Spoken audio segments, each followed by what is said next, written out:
এই মা, আপনি সমস্যা কি আপনার? হঠাৎ এমন টাচ করেন কেন? লজ্জা শরম নাই আপনার? রাস্তাঘাটে মেয়েদেরকে ছুঁয়ে দেন, অসভ্যতামি করেন। হেই হ্যালো, ইরাম কখনো মেয়েদের টাচ করে না, এটা সবাই জানে। তাই ফালতু কথা না বলে সরো, পিছনে বসো। মানে কি মেয়েদের টাচ করে না? মানে কি আমাকে আপনার মেয়ে মনে হয় না? আর পেছনে বসবো মানে? আমি কেন আপনার বাইকের পেছনে উঠবো? কারণ আমি সামনে বসবো তাই। ইম্পসিবল। পাখি কখনো কোনো ছেলের বাইকে ওঠে না, আর নিজেও কোনো ছেলেকে বাইকে লিফট দেয় না। ভালো, খুবই ভালো, শুনে খুব ভালো লাগলো। কোনোদিন যেন না দেখে কোনো ছেলেকে বাইকের পিছনে বসিয়েছো। এটা আপনি বলার কে? আমার ইচ্ছে ইচ্ছে হলে নিব, আর না হলে নিব না। খবরদার, এই কথা আর একবার বললে জানে মেরে দিব। যাও, লক্ষ্মীমের মতো পিছনে বসো, বাইক আমি চালাবো। কেন? আপনারটা কই? অন্য একটা কাজে এসেছিলাম, তাই আমারটা আনিনি। আর এখন আমার বাড়ি যেতে হবে, তাই তুমি পিছনে বসবে। আজব, আপনি বাস কিংবা সিএনজি দিয়ে যান না? তুমি যাবে নাকি আমি বাইক নিয়ে চলে যাব? 3 পর্যন্ত গুনবো, উঠলে উঠো, নইলে ফেলে রেখে চলে যাব। আজব তো, ফালতু লোক একটা, গুন্ডা জানি কোথাকার। কিছু বললে? না। উঠো তবে। পাখি বাইকে উঠে বসলো। পাখি বসতেই ইরাম ছো মেরে বাইক টান দিয়ে চলে গেল। এদিকে ওদের যাওয়ার দিকে অবাক হয়ে তাকিয়ে আছে কনা, রিয়া, রাকিব, শুভ। এটা কি হলো? এই 3 বছরে খুব প্রয়োজনীয় তো কোনোদিন পাখির বাইকে ওঠার সৌভাগ্য হলো না তোরে আমাদের শুভ। এ আবার কি দুম করে পাখির বাইকের পিছনে বসে পাখিকে নিয়ে উড়াল দিল? কথাটা ঠিক শুভর বুকের ভিতরে গিয়ে লাগলো। রাত প্রায় 11:15 বাজে। খুব মাথা ধরেছে পাখির। এক কাপ কফি হলে মন্দ হয় না, এই ভেবে দরজা খুলে বাইরে এলো। সারাদিন কাজ করে রহিমা খালা তো অনেক আগেই ঘুমিয়ে গেছে। যাই, কফিটা নিজেই বানিয়ে নিই। বাবা মার খুব আদরের হয়। পাখি কাজ টাজ খুব একটা পারে না বললেই চলে, তাও ট্রাই করা যাক। ইউটিউব দেখে শিখে নেয় কফি বানানো। যে মগে ঢালতে নিবে তখনই হাতে পড়ে যায়। সাথে সাথে এক চিৎকার দেয় পাখি। বাইরে কারো গলার আওয়াজ পাওয়া গেল না? ইরাম সজাগই ছিল, তাই সে পাখির চিৎকার শুনতে পেয়েছে। দৌড়ে বাইরে এসে দেখে পাখি কিচেনের ফ্লোরে বসে আছে, আর চোখ দিয়ে অনবরত পানি পড়ছে। দেখে ইরামের বুকের ভেতরটা ধক করে ওঠে। দৌড়ে পাখির কাছে গিয়ে হাঁটু মুড়ে বসে পাখির দুবাহুতে হাত দিয়ে ঝাঁকিয়ে বলে, কি হয়েছে পাখি? পাখি হাতটা সামনে এগিয়ে দেখায়। পুরো হাতটা লাল হয়ে আছে, পাশেই কফি ছড়িয়ে ছিটিয়ে পড়ে আছে। ইরামের আর বুঝতে বাকি নেই কি হয়েছে এখানে। সে পাখিকে দাঁড় করিয়ে সিঙ্কের ট্যাপটা ছেড়ে পাখির হাত তার নিচে ধরে। কিছুটা আরাম পায় পাখি তাতে, কিন্তু পানি দেওয়া বন্ধ হলেই হাতটা জ্বলে পড়ে যাচ্ছে যেন। চোখ দিয়ে অনবরত পানি পড়ছে। না, আর দেখতে পারছে না ইরাম। এই মেয়ে, যা পারো না তা করতে আসো কেন? হ্যাঁ, খুব মাথা ধরেছিল তাই। বলতেই পাখি আবার কান্না করে দেয়। আচমকাই ইরাম পাখিকে তার বুকের সাথে মিশিয়ে নেয়। পাখিও যেন ব্যথার মধ্যে আরাম পেয়ে বেড়াল ছানার মতো মিলিয়ে যায়। কফি লাগবে কাউকে বলতে? খালা তো ঘুমিয়ে গেছে, তাই ভেবেছিলাম নিজেই পারবো। বলতেই ইরাম পাখির মুখ ধরে কপালে একটা চুমু এঁকে দেয়। পাখির হুঁশ ফিরতেই ইরামকে এক ধাক্কায় সরিয়ে দিয়ে চোখ গোল গোল করে ফেলে। ইরামও বুঝতে পেরে খানিকটা লজ্জা পেয়ে যায়। চলো ওষুধ লাগিয়ে দিই। লাগবে না, আমার রুমে আছে। মাথা তুলে ইরামের দিকে তাকাতেই ইরামের অগ্নি দৃষ্টি দেখে পাখি ভয় পেয়ে যায়। তাই আর কিছু বলতে পারে না। পাখি আগে আগে যায় আর ইরাম তার পেছনে। পাখির রুমে গিয়ে পাখি একটা ফার্স্ট এড বক্স বের করে। ওখান থেকে বার্না ক্রিম বের করতেই ইরাম তা হাতে নিয়ে পাখিকে বিছানায় বসিয়ে দিয়ে খুব যত্ন করে হাতে ঔষধ লাগিয়ে দেয়।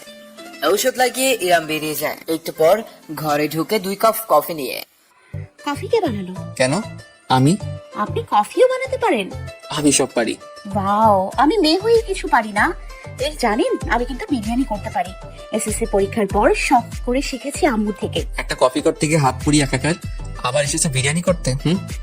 মুহূর্তেই পাখির মনটা খারাপ হয়ে গেল। তখন একটু আদর করেছিল বলে ইরামকে তার ছোট ভাইয়া মাহিমের মতো লাগছিল, তাই আপন ভেবে একটু কথা বলতে গেল। কিন্তু না, এই লোক তো পাজি নাম্বার 1, পাজি একটা। ইরাম পাখির ঘরটাতে চোখ বুলিয়ে নিয়েছিল। একটা খাট, একটা আলমারি, একটা ড্রেসিং টেবিল, যা মেয়েদের না হলেই নয়, একটা বুক সেলফ, আর একটা পড়ার টেবিল। এ মা, মেডিকেল বইয়ের পাশাপাশি মেয়েটা গল্প উপন্যাস সাহিত্য পড়ে, এত সময় পাই কই? দেখতে দেখতেই হঠাৎ পাখি চেঁচিয়ে বলে, আমার ঘর থেকে যান, বদ লোক একটা। এ মা, আমি আবার কি করলাম? যেতে বললাম তো। ওকে ওকে যাচ্ছি। আজব মেয়ে তো, এতক্ষণ সেবা যত্ন করার এই প্রতিদান। পরের দিন সকালে নাস্তার টেবিলে পাখির হাত দেখে মমতাজ বেগম চেঁচিয়ে, পাখি, তোর হাতে কি হলো? বলতেই সবাই পাখির হাতের দিকে তাকিয়ে সবার চোখ চড়ক গাছ। আরমান সাহেব বলল, কি হয়েছে মা তোমার হাতে?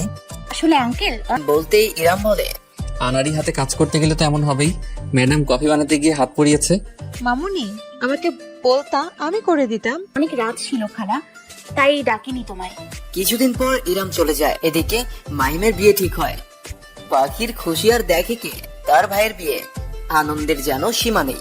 তার সব ফ্রেন্ডসকে দাওয়াত দেওয়া হয়েছে বিয়ের 3 দিন আগে থেকেই। পাখি বান্ধবীদের সাথে প্ল্যান করছে কি করবে বিয়েতে। পাখি বিয়ের 5 দিন আগে চলে গেছে বাড়িতে। আর আনন্দ আর ধরে না।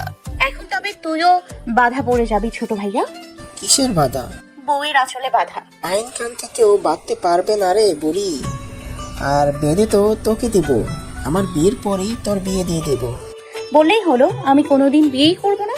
আচ্ছা দেখা যাবে। এদিকে ইরামের মাস্টার্স ফাইনাল এক্সাম শেষ, তো একবারে ঢাকায় চলে এসেছে। এসে শোনে পাখির ভাইয়ের বিয়ের কথা। সে না চাওয়া সত্ত্বেও বাবা মার জোরাজোরিতে বিয়েতে যেতেই হবে। এদিকে বিয়ের দিন চলে এসেছে। হলুদের আগের দিন কুমিল্লায় হাজির কনা, রিমি, রাকিব আর শুভ। তারা প্ল্যান করছে কি কি করবে, কি পড়বে হলুদে আর বিয়েতে। প্ল্যান করতে করতেই রাত পার হয়ে গেল। সারা বাড়িতে বিয়ের আমেজ। মাহমুদুর রহমান খুব বড় করেই ছেলের বিয়ের আয়োজন করেছেন। বিকেলের দিকে এলেন মমতাজ বেগম আর ইরাম। আরমান সাহেব কাল বিয়েতে আসবেন। মমতাজ বেগমকে দেখে পাখি দৌড়ে গিয়ে জড়িয়ে ধরে। আন্টি কেমন আছো? ভালো, তুই কেমন আছিস? আলহামদুলিল্লাহ ভালো। তোমার ছেলেটা আবার কবে টপকালো? কথার কি সি, আম্মা জান আমি চলে যাব। আরে আপনি কি যেতে বলেছি? আমি তো জিজ্ঞেস করেছি কবে এলেন। এটা ভালো করে বলা যায় না। আপনি কখনো ভালো করে কথা বলেন না আমার সাথে। ইরামকে দেখে মাহিম এসে কোলাকুলি করে আর মাহিমের সাথে নিয়ে যায়। হলুদের সময় হয়ে গেছে। মেয়েরা সবাই হলুদ শাড়ি আর ছেলেরা সবাই হলুদ পাঞ্জাবি। ইরামকে দেখে কনা, রিমি একসাথে বলে উঠলো, ওয়াও, এই ড্যাসিং ছেলেটা কে রে? কোনটা? ও উনি, দ্য গ্রেট ইরাম চৌধুরী। ও, উনি না। ছেলেটা কিন্তু সেই লেভেলের হ্যান্ডসাম। বললো তোর বিএফ কে? আরে না, আমরা তো মজা করেছি। ইরাম এই প্রথম পাখিকে শাড়িতে দেখেছে। ও, এই মেয়ে একদিন আমার প্রাণটাই নিয়ে দিবে। কি শুরু করেছে কি? কে বলেছিল শাড়ি পরতে? এক্ষুনি মনে হচ্ছে হার্ট অ্যাটাক হয়ে যাবে আমার। সবাই মিলে যাবে মেয়ের বাড়িতে হলুদ দিতে। সব গাড়িতে সবাই উঠে পড়ার পর একটা গাড়ি বাকি ছিল। ওটাতে পাখি, কনা, রিমি, রাকিব আর শুভকে উঠিয়ে দিয়ে তার বসার আর জায়গা নেই। মমতাজ বেগম বলেন, তুই ইরামের গাড়িতে যা। পাখি বাধ্য হয়ে ইরামের গাড়িতে গিয়ে বসতে যাবে, তখন কোথা থেকে আনিশা এসে গাড়ির সামনের সিটে ইরামের সাথে বসে পাখিকে বলে, তুই পিছনের সিটে গিয়ে বস না বন্টি প্লিজ। আনিশা পাখির খালাতো বোন। ইরাম আনিশাকে চেনে না, শুধু আসার পরে মেয়েটিকে দেখেছিল 2 থেকে 3 বার। তাকে দেখে মুচকি মুচকি হাসছিল। তাই আনিশা ইরামের পাশে বসায় ইরাম কিছুটা ইতস্তত বোধ করে, কিন্তু কিছু বলে না। এদিকে পাখি গিয়ে পেছনের সিটে বসে পড়ে। যা ইরামের মোটেও ভালো লাগেনি, কিন্তু কিছু তো করার নাই। ইরাম নেহাতি ভদ্রলোক, তাই আনিশাকে কিছু বললো না। হাই, আমি আনিশা, পাখির কাজিন। আমি Iram. Nice to meet you. Nice to meet you too. Ajay রাধন। পাখির ফোনে বারবার কল আসছে। শুভ গাড়ি পেয়েছি, আসছে। আরে বাবা না, একসাথে যাওয়ার কি আছে? ওখানে গিয়ে তো সবাই একসাথেই হব। আরে রাখ তো ফোন। বলেই পাখি ফোন কেটে দিল। ইরামের বুঝতে বাকি রইল না, সে ছেলেটাই ফোন করেছে। হঠাৎ ইরাম গাড়ি স্পিডে চালানো শুরু করেছে। তার ফলে তারা কিছুক্ষণের মধ্যেই মেয়ের বাড়িতে পৌঁছে গেল। পাখি গাড়ি থেকে নেমে বন্ধুদের কাছে চলে গেল। না, এই মেয়ের মতিগতি ভালো লাগছে না, কেমন যেন একটা গায়ে পড়া ভাব। তখন হুট করে কোথা থেকে এসে গাড়িতে উঠে বসে পড়লো, আর এখন পিছু ছাড়ছে না। আর ইরাম চৌধুরী এরকম হাজারটা মেয়েকে ইগনোর করে এসেছে। এদিকে পাখি হলুদ দিতে যাবে স্টেজে, এমন সময় অসাবধানতায় পাখির শাড়িটা পেট থেকে কিছুটা সরে যায়। তা দেখে 3টা ছেলে বলে, দেখ দেখ, বিয়াইন কিন্তু হেভি রে, পেটটা দেখছিস পুরাই মাখন। দুর্ভাগ্যবশত ইরাম এই কথা শুনে ফেলে, আর ছেলে 3টা সামনে গিয়ে বলে, ফার্দার যদি ওর দিকে চোখ তুলে তাকাও তখন আমি ভুলে যাব তোমরা আমাদের আত্মীয় হতে যাচ্ছ। বলেই ইরাম সেখান থেকে চলে গিয়ে পাখিকে সোজা টানতে টানতে স্টেজ থেকে নামিয়ে নেয়। আরে করছেন কি? ছাড়ুন আমাকে। শাড়ি পরতে কে বলেছে তোমায়? আজব তো, সবাই পড়েছে আর আপনি আর শাড়িতে প্রবলেম কি? প্রবলেম শাড়িতে নেই, প্রবলেম আছে পেট দেখানোতে। বলেই 2টা সেফটি পিন নিয়ে পেট ঢেকে সুন্দর করে শাড়িটা আটকে দিল। পাখি তো থ। এদিকে বিয়ে বাড়িতে এসে শুভর প্রেমে হাবুডুবু খাচ্ছে একটা মেয়ে। না, শুভ এবার আর কাউকে পাত্তা দিচ্ছে না। কি রে, হঠাৎ এমন দেবদাস হয়ে গেলি? কার দুঃখে? যার দুঃখে হয়েছে সে তো দেখেও দেখছে না, বুঝেও বুঝছে না। ঢং বাদ দে, মেয়েটার পাগলামি দেখেছিস? একসেপ্ট একসেপ্ট করছিস না কেন? না রে, এসব আর ভালো লাগে না, অনেক তো করলাম ফাজলামি, এখন একটু সিরিয়াস হতে হবে, নইলে কেউ সিরিয়াসলি নেয় না আমাকে। তোকে সিরিয়াস মুড একদমই মানায় না। ওদের এত কথা বলা ইরামের মোটেও সহ্য হচ্ছে না। বিয়ে বাড়িতে এসেও কিসের এত কথা। পরের দিন বিয়ের কাজও ভালোভাবেই সম্পূর্ণ হলো। বিয়ের দিন পাখি একটা মেরুন কালার লেহেঙ্গা পরেছে, সাথে গর্জিয়া সাজ, পুরাই বউ বউ লাগছে। আল্লাহ জানে এই মেয়ে আজ কোথায় কোথায় আগুন লাগায়। আমি তো সেই কবে থেকে ওর আগুনে পুড়ছি, এখন আর কাকে কাকে পুড়াবে কে জানে। বিয়ে বাড়ি কিছু তো বলাও যাবে না। ইরাম একটা নীল পাঞ্জাবি পরেছে, সাথে স্পাইক করা চুল আর হাতে হাত ঘড়ি, দেখতে কি অসম্ভব সৌন্দর্য লাগছে। আনিশা কাছে এসে বলল, I love you Iram, you will marry me? No, I am engaged with someone. কথাটা শুনে আনিশা চোখের পানি মুছতে মুছতে দৌড়ে চলে গেল। বউ আনতে মেয়ের বাড়ি চলে গেছে সবাই। অবশেষে পাখি আর বাকি সব বন্ধুরা মিলে ওই মেয়ের সাথে শুভর একটা হিল্লে করেই ফেললো। এদিকে ইরাম সম্পূর্ণ বিয়ে বাড়িতে পাখির আশেপাশে ছিল, যেন কেউ বিরক্ত করতে না পারে। খুব সুন্দর সুষ্ঠুভাবেই বিয়ের কাজ কমপ্লিট হলো। মাহিমের বিয়ের প্রায় 15 দিন হয়ে গেছে। পাখি ঢাকায় ফিরেছে আরো 5 দিন আগে। সামনেই পাখির 3rd ইয়ারের ফাইনাল পরীক্ষা, পড়ার খুব চাপ। এদিকে বিয়েতে সময় নষ্ট হয়ে গেছে অনেক, তাই পড়াশোনাতে আগের তুলনায় সময় একটু বেশি দিচ্ছে। কিন্তু এর মাঝেই হঠাৎ ঘটে গেল এক অনাকাঙ্ক্ষিত ঘটনা। পাখি ডাইনিং এ পানি খেতে গেছে, তখনই ইরাম তার মা বাবাকে বলছে পাখি বাসায় থাকলে সে বাসায় থাকতে পারবে না, তার অন্য কোথাও শিফট হতে হবে। এদিকে ইরামের মাস্টার্স শেষ হওয়ার সাথে সাথে একটা মাল্টি ন্যাশনাল কোম্পানিতে জব হয়ে যায় সফটওয়্যার ইঞ্জিনিয়ার হিসেবে, তাই এখন সে ঢাকাতেই থাকছে। কিন্তু ইরামের এহেন কথাতে তার বাবা মা অবাকের চরম পর্যায়ে পৌঁছেছে। ছেলে বাড়ি ফিরতে তারা ভীষণ খুশি, তাই বলে মেয়েটাকে তাড়াতে হবে কেন, এটা কোনোভাবেই মেনে নিতে পারছে না আরমান সাহেব। অসম্ভব, এই কিছুতেই হতে পারে না। মেয়েটাকে আমি নিজে এই বাসায় এনেছি, আমার প্রাণ থাকতে আমি ওকে চলে যেতে বলতে পারবো না। তোমার যা ইচ্ছে হয় তুমি করতে পারো। তুই এসব কি বলছিস বাবু? তোর মাথা ঠিক আছে? আর পাখি কি করেছে তোকে যে ওকে তুই তাড়াতাড়ি চাইছিস? ও মেয়েকে আমার একদম সহ্য হয় না, ওকে দেখলে আমার মাথায় রক্ত উঠে যায়। ফালতু কথা রাখো, তুমি যা খুশি করতে পারো, কিন্তু পাখি কোথাও যাচ্ছে না এখান থেকে। ইরাম রাগে কটমট করতে করতে ঘর থেকে বেরিয়ে গেল। কেন তোমরা বুঝতে পারছো না আমার থেকে ওর দূরে থাকাটা জরুরি? পাখি সবটা শুনেছে আড়াল থেকে। লজ্জায় ঘৃণায় মরে যেতে ইচ্ছে করছে তার। কেন তার লোকের বাসায় থাকতে হবে, আর কেনই বা অপমানিত হতে হবে? কিন্তু না, আব্বুকে এসব জানানো যাবে না, তবে খুব কষ্ট পাবেন আর আঙ্কেলের সাথে সম্পর্ক খারাপ হবে। শুধু শুধু আঙ্কেলকে খারাপ বানানোর কোনো মানেই হয় না, যা করার আমাকেই করতে হবে। 2 দিন পর রাতে খাওয়ার সময় সবাই একসাথে খেতে বসেছে। তখন পাখি আরমান সাহেবকে বলে, আঙ্কেল আমি কাল হোস্টেলে উঠছি। কথাটা শুনেই সবাই থমকে যায়, শুধু ভাবলেশীন থাকে ইরাম। এ তুই কি বলছিস মা? এখানে কি তোর খুব অসুবিধা হচ্ছে? অসম্ভব, তুমি কোথাও যাবে না, এখানেই থাকবে তুমি। আসলে আঙ্কেল, সামনে আমার পরীক্ষা, পড়ার অনেক চাপ, এখান থেকে যাওয়া আসাতে টাইম নষ্ট হয়। আর তাছাড়া হোস্টেলের সবাই একসাথে গ্রুপ স্টাডি করলে বুঝতে সুবিধা হয়। কেউ আর কিছু বললো না, কারো বুঝতে আর বাকি রইল না। ইরামের বলা সেদিনের কথাগুলো পাখি সব শুনেছিল।